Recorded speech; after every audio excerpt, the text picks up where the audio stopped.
بسم الله الرحمن الرحيم. الحمد لله الذي أنزل على عبده الكتاب ولم يجعل له عوجا قيما لينذر بأسا شديدا من لدنه ويبشر المؤمنين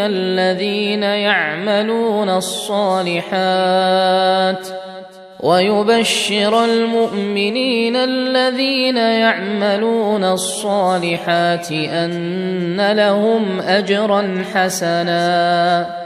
ماكثين فيه أبدا وينذر الذين قالوا اتخذ الله ولدا ما لهم به من علم ولا لآبائهم كبرت كلمة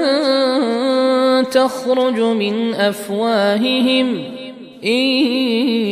يقولون إلا كذبا فلعلك باخع نفسك على آثارهم إن لم يؤمنوا بهذا الحديث أسفا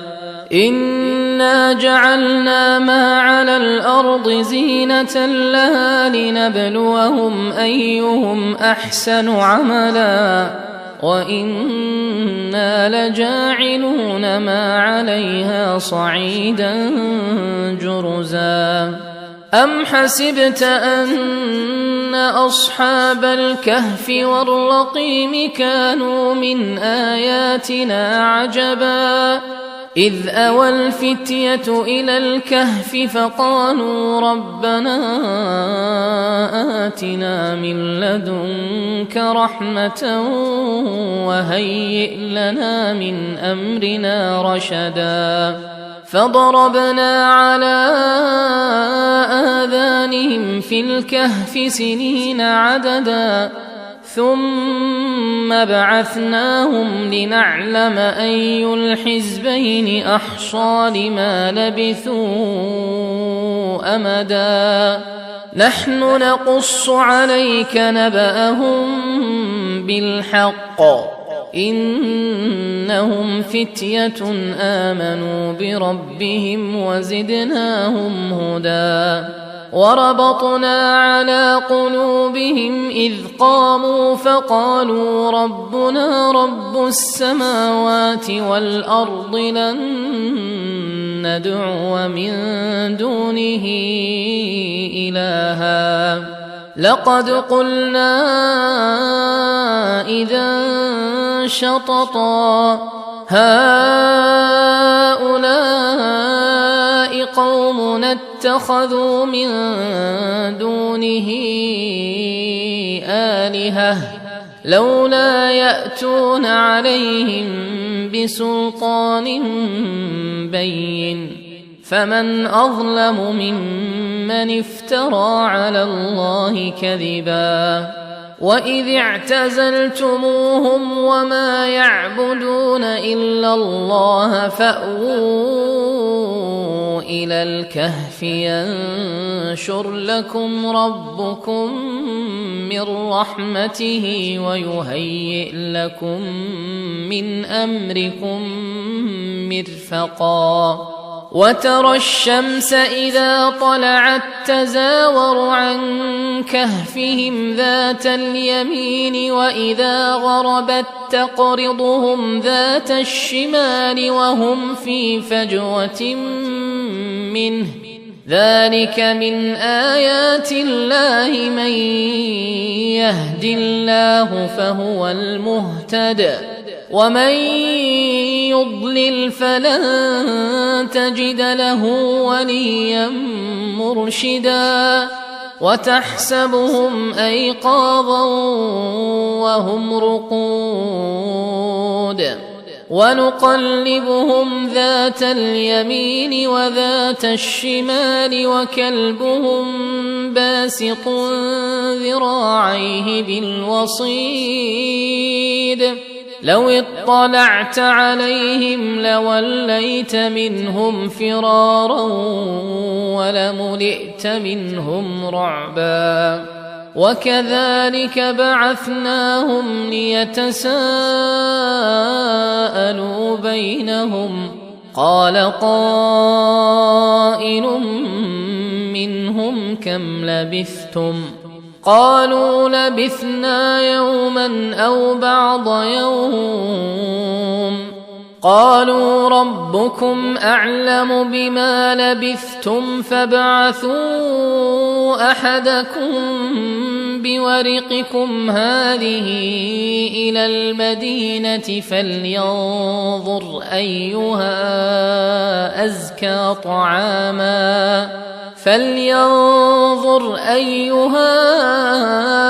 أزكى طعاما فليأتكم برزق منه وليتلطف ولا يشعرن بكم أحدا إنهم إن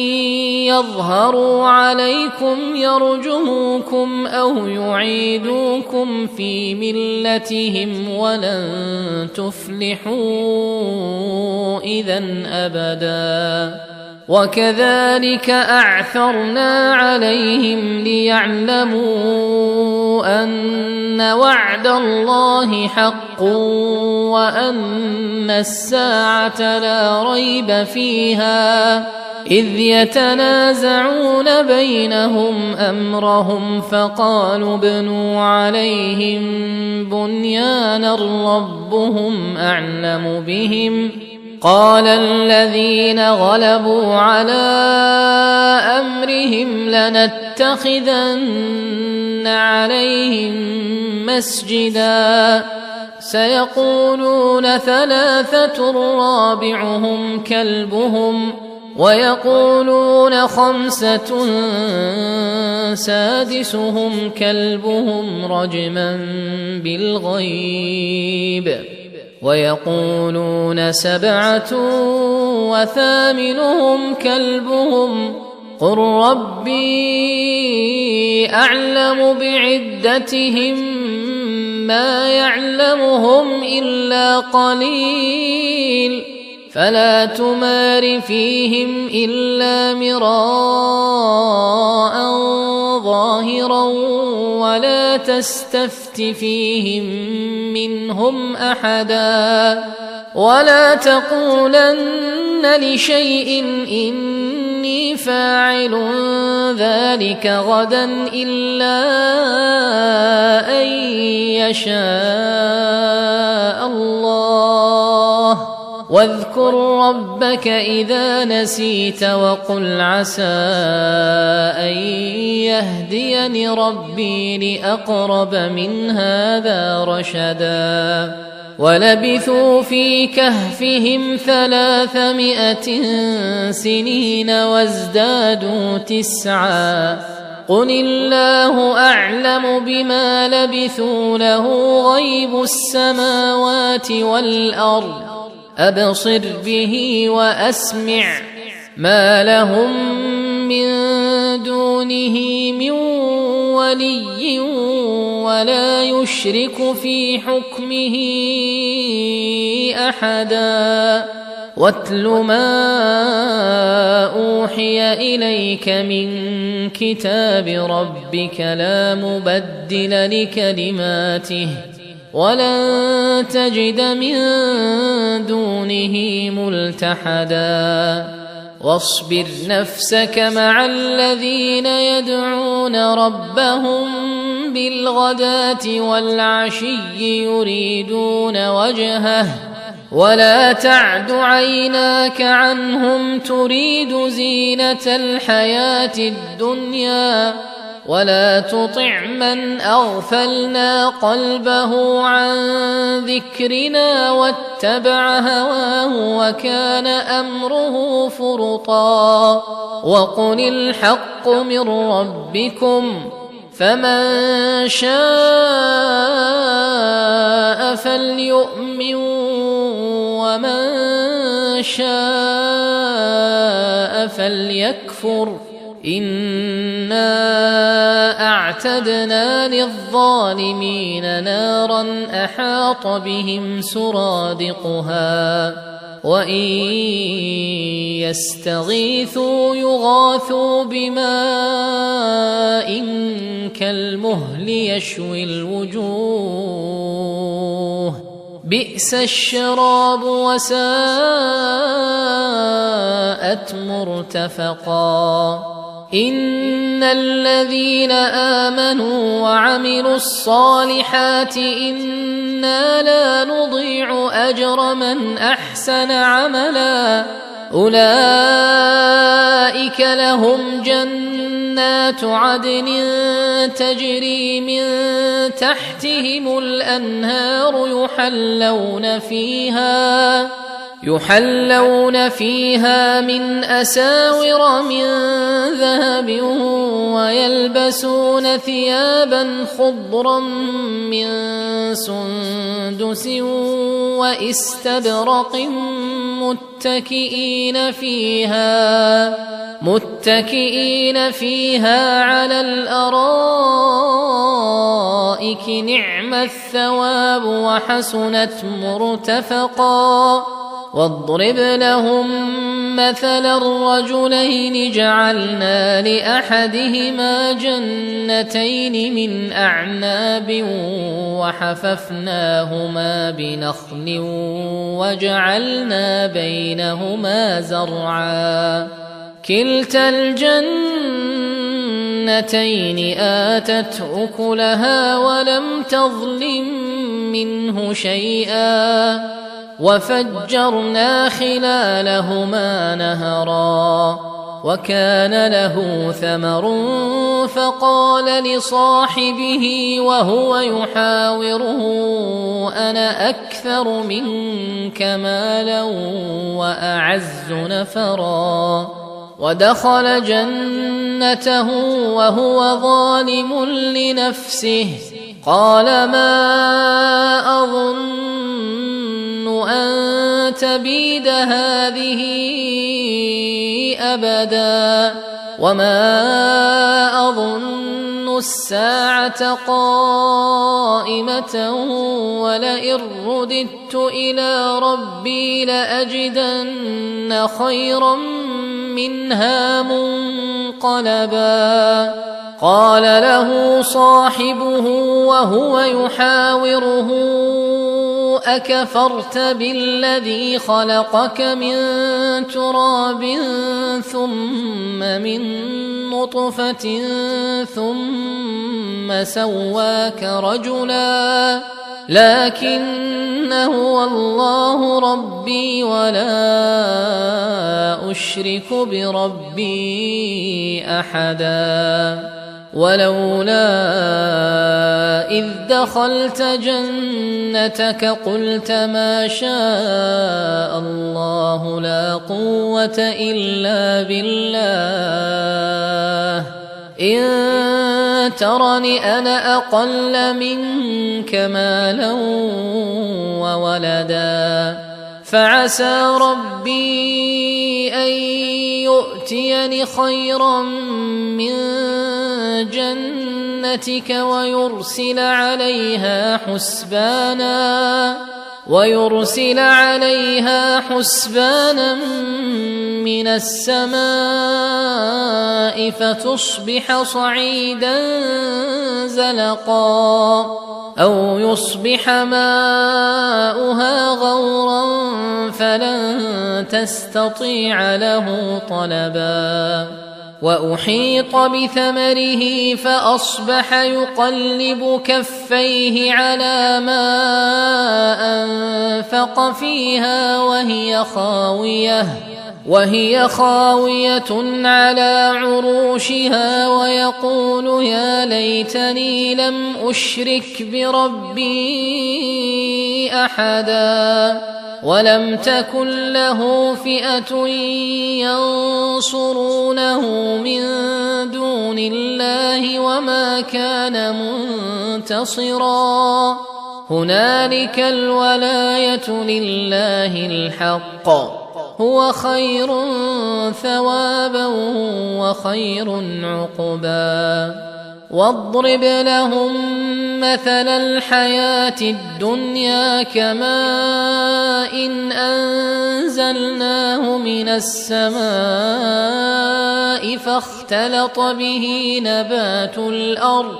فاختلط به نبات الأرض فأصبح هشيما تذروه الرياح وكان الله على كل شيء مقتدرا المال والبنون زينة الحياة الدنيا والباقيات الصالحات خير عند ربك ثوابا وخير أملا ويوم نسير الجبال وترى الأرض بارزة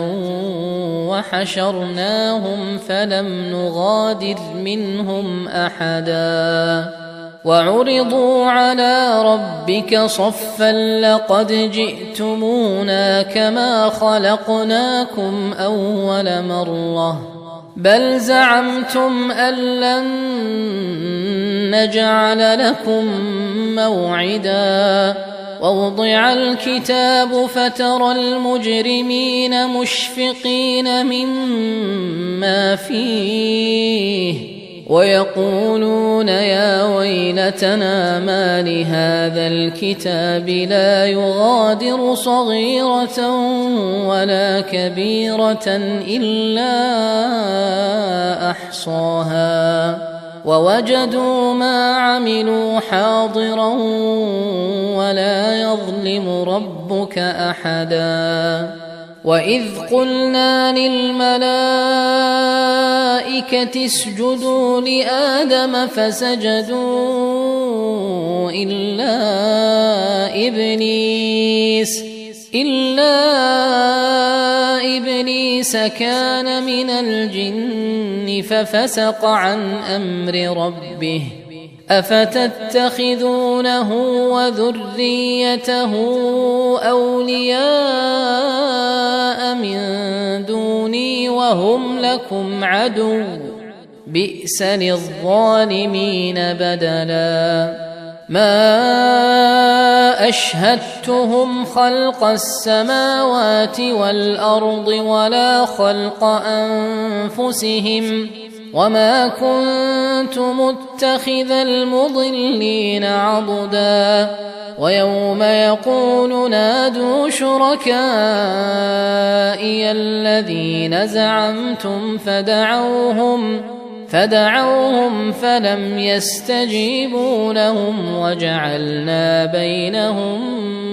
موبقا ورأى المجرمون النار فظنوا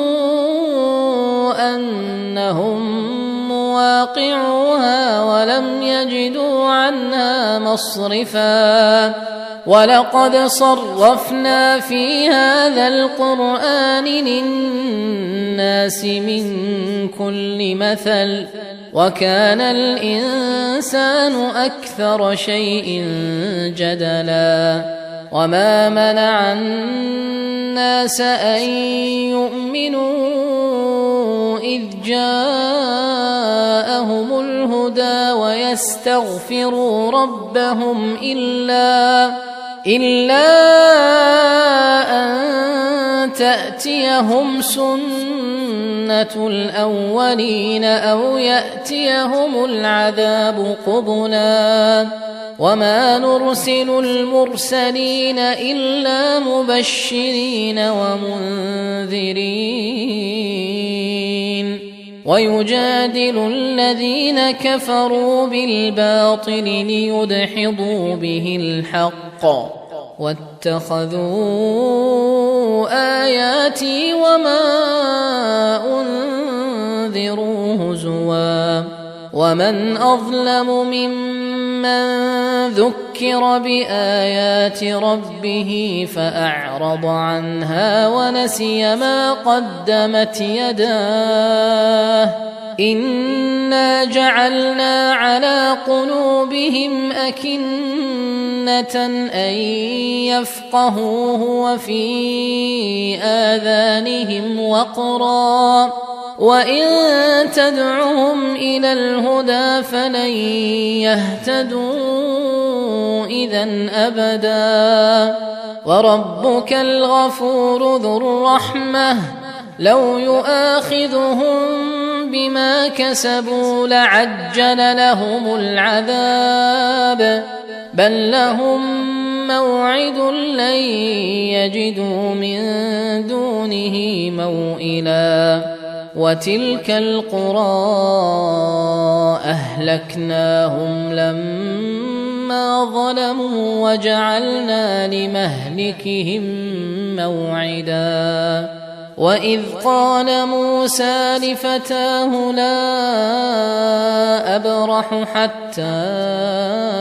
أبلغ مجمع البحرين أو أمضي حقبا فلما بلغا مجمع بينهما نسيا حوتهما فاتخذ سبيله في البحر سربا فلما جاوزا قال لفتاه آتنا غداءنا لقد لقينا من سفرنا هذا نصبا قال أرأيت إذ أوينا إلى الصخرة فإني نسيت الحوت وما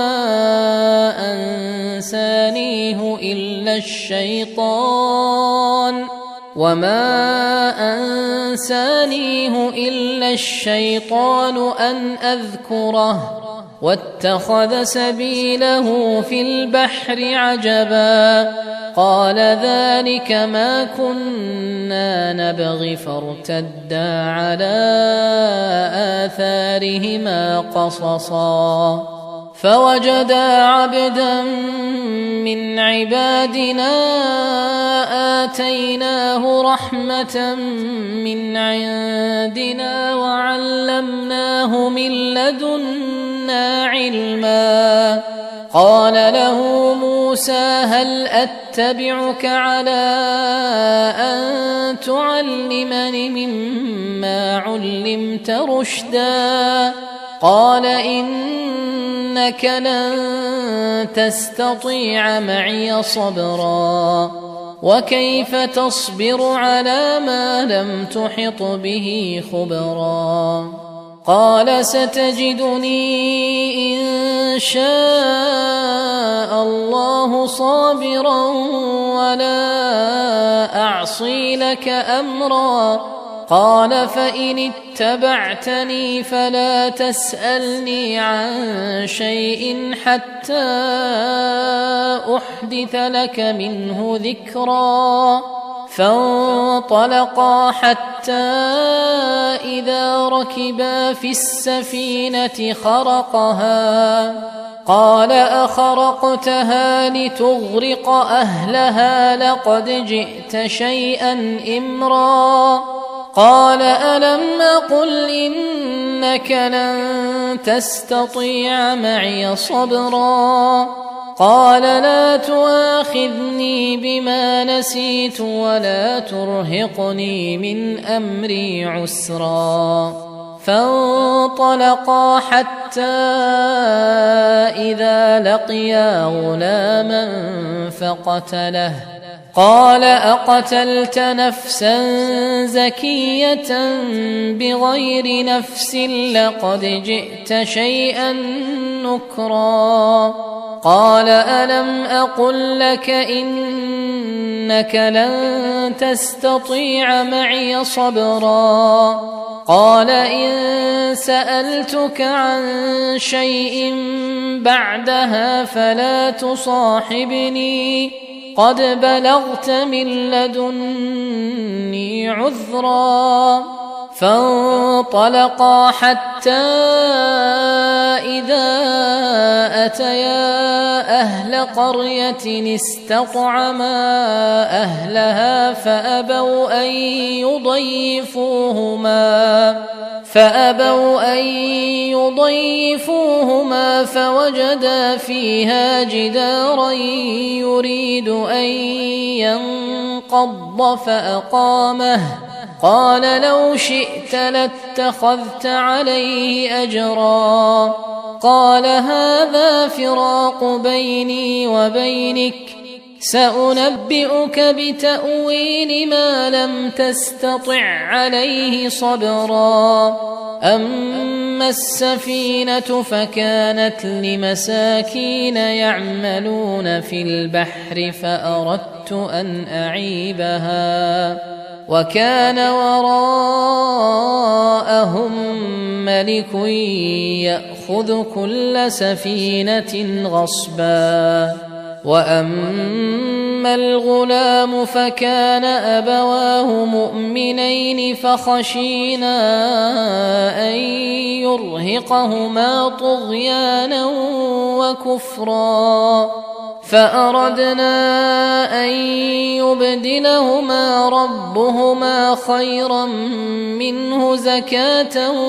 وأقرب رحما وأما الجدار فكان لغلامين يتيمين في المدينة وكان تحته كنز